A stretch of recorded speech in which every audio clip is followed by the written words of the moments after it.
Channel நண்பர்களுக்கு வணக்கம். நண்பர்களே, ஒரு வெற்றிகரமான செய்தி என்னவென்றால், நமது இஸ்ரோ நிறுவனம் ஏற்கனவே அனுப்பிய 2 செயற்கைக்கோள்களை ஒன்றோடு இணைத்து அந்த சாதனையை வெற்றிகரமாக நிகழ்த்தியுள்ளது. நண்பர்களே, உங்களுக்கு தெரியும், டிசம்பர் 2024ஆம் ஆண்டு 30ஆம் தேதி நமது இஸ்ரோ நிறுவனம் 2 செயற்கைக்கோளை வான்வெளியில் அனுப்பியது. லோ எர்த் ஆர்பிட் என்று சொல்லக்கூடிய மிக குறைந்த உயரத்தில் சுமார் 475 கிலோமீட்டர் உயரத்தில் 2 செயற்கைக்கோள்களுமே சுற்றி வரும் வகையில் இந்த செயற்கைக்கோள்கள் டிசம்பர் 30, 2024இல் நமது இஸ்ரோ நிறுவனம் போலார் சேட்டலைட் லான்ச் வெஹிக்கிள் என்ற ராக்கெட் மூலம் மேலே அனுப்பியது. PSLV C-60 என்று சொல்லக்கூடிய இந்த ராக்கெட் 2 செயற்கைக்கோள்களையுமே வானில் 475 கிலோமீட்டர் தொலைவில் நிறுத்தியது. இந்த 2 செயற்கைக்கோள்களையுமே ஒன்றோடு இணைத்து அந்த செயற்கைக்கோள்களில் ஒன்றிலிருந்து இன்னொன்றுக்கு மின் இணைப்பு செய்யும் வகையிலும் சில கம்யூனிகேஷன்ஸ் ஏற்படும் வகையிலும் அதற்கான சோதனைகளை செய்வதற்காகவும் 2 செயற்கைக்கோளை ஒன்றிணைக்கும் பணி ஸ்பேஸ் டாக்கிங் என்று சொல்வார்கள்.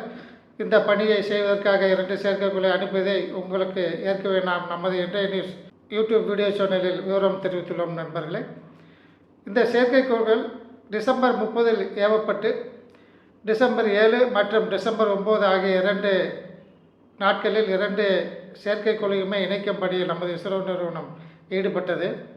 முதலில் 18,800 கிலோமீட்டருக்கு வேகமாக செல்லக்கூடிய இந்த செயற்கைக்கோள்கள் வெவ்வேறு புவியின் சுற்றுப்பாதையில் சுற்றி வந்து கொண்டிருந்தன.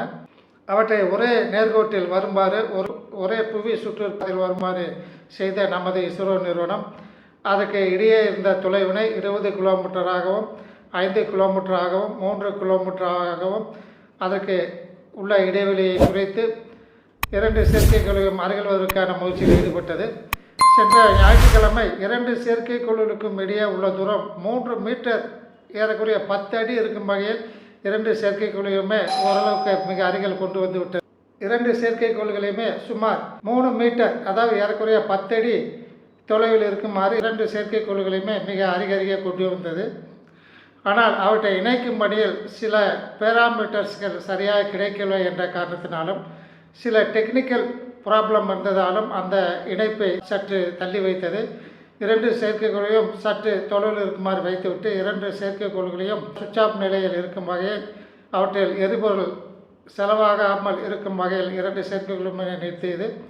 அவற்றிலிருந்து பெறப்பட்ட அனைத்து வகையான தரவுகளையும் டேட்டாக்களையும் ஆலோசனை செய்து அவற்றை மிக விவரமாக ஆராய்ந்து இன்று காலை ஜனவரி 16, 2025ஆம் ஆண்டு காலை நமது இஸ்ரோ நிறுவனம் 2 செயற்கைக்கோள்களுமே மிக வெற்றிகரமாக இணைத்ததாக தகவல்கள் வந்துள்ளன. நண்பர்களே, உலகத்திலே ரஷ்யா, அமெரிக்கா, சீனா ஆகிய நாடுகளுக்கு அடுத்தபடியாக வானில் 2 செயற்கைக்கோளை அனுப்பி 2 செயற்கைக்கோள்களை இணையமையில் செய்த 4வது நாடாக இந்தியா மிக பெருமை அடைந்துள்ளது. நண்பர்களே, இந்த சோதனையின் மூலம் நாம் அடுத்து வரக்கூடிய சந்திரயான் 4 என்று சொல்லக்கூடிய செயற்கைக்கோளை நாம் மேலே அனுப்பும்போது நிலப்பரப்பில் உள்ள மண்ணை எடுத்து அதை மீண்டும் மற்றொரு செயற்கைக்கோளுக்கு சேர்க்கும் வகையில் செய்து அந்த செயற்கைக்கோளிலிருந்து பூமிக்கு சந்திரனிலிருந்து எடுக்கப்பட்ட மண் மற்றும் பாறை பொருட்களை பூமிக்கு கொண்டு வரும் வகையில் இந்த சோதனை மிக வெற்றிகரமாக இருக்கும். அது மட்டும் இல்லாமல் 2035ஆம் ஆண்டில் நாம் வான்வெளியில் நமது இந்தியாவால் உருவாக்கப்பட்ட ஸ்பேஸ் ஸ்டேஷன் ஒன்றினை அமைக்க உள்ளோம். இந்த ஸ்பேஸ் ஸ்டேஷனில் பல பொருட்களை கொண்டு சேர்ப்பதற்கும் மனிதர்கள் அந்த ஸ்பேஸ் ஸ்டேஷனுக்கு உள்ளே சென்று வரவும் ஏலமான ஆய்வு கருவிகளை கொண்டு சென்று வரவும் இந்த தொழில்நுட்பம் மிக பெரும் உதவியாக இருக்கும். அது மட்டும் இல்லாமல் ஏற்கனவே அனுப்பப்பட்ட செயற்கைக்கோளில் ஏதாவது பழுதுகள் இருந்தால் அந்த பழுதை சரி செய்யும் வகையிலும் இந்த தொழில்நுட்பம் நமக்கு உதவிகரமாக இருக்கும். அனுப்பப்பட்ட செயற்கைக்கோள் ஏதாவது கோளாறு ஏற்பட்டு அவற்றில் மின் இணைப்பு இல்லை என்றால் அவற்றில் மின் இணைப்பை தொடர்ந்து தருவதற்கு வேண்டிய பழுதுகளை நீக்குவதற்கும் பிற செயற்கைக்கோள்களை அனுப்பி அவற்றுடன் இணைத்து அதற்கு வேண்டிய மின்சக்தியும் வழங்கக்கூடிய பொருட்களை நாம் இணைத்து கொள்ள முடியும். இவ்வாறு பலவையான செயல்பாடுகளுக்கு தற்போது நமது இந்தியா இஸ்ரோ நிறுவனம் சாதித்துள்ள இந்த தொழில்நுட்பம் மிக மிக வெற்றிகரமாக அமைந்துள்ளது. நண்பர்களே, கடந்த 7ஆம் தேதி மற்றும் 9ஆம் தேதி ஆகிய 2 நாட்களிலும் 2 செயற்கைக்கோளை இணைப்பதற்கு நமது இஸ்ரோ நிறுவனம் முயன்றது. ஆனால் அதில் சில தொழில்நுட்பங்கள் குறைபாடுகள் இருந்ததால் அவற்றை இணைப்பதை தள்ளி வைத்தது. இதே போன்று செயல்கள் பிற நாடுகள் இந்த சோதனையை செய்யும்போது அவர்களுக்கும் ஏற்பட்டிருக்கலாம். ஆனால் அவர்கள் அதை வெளியே சொல்லவில்லை, அல்லது அந்த செய்திகள் நமக்கு சேரவில்லை நண்பர்களே. ஆகவே நமது இந்திய நியூஸ் சேனல் வீடியோக்களில் ஏற்கனவே பல முறை கூறியது போன்று இந்திய விஞ்ஞானிகள் மிக அருமையாக செயல்படக்கூடியவர்கள், மிக அறிவாற்றல் உடையவர்கள், மிக திறமை படைத்தவர்கள், எதையும் சாதிக்கக்கூடிய தன்மை உடையவர்கள். சீனா நம்மை விட அதிக அளவில் முன்னேறிவிட்டதே என்று நாம் பல வகையில் ஆதங்கப்படலாம்.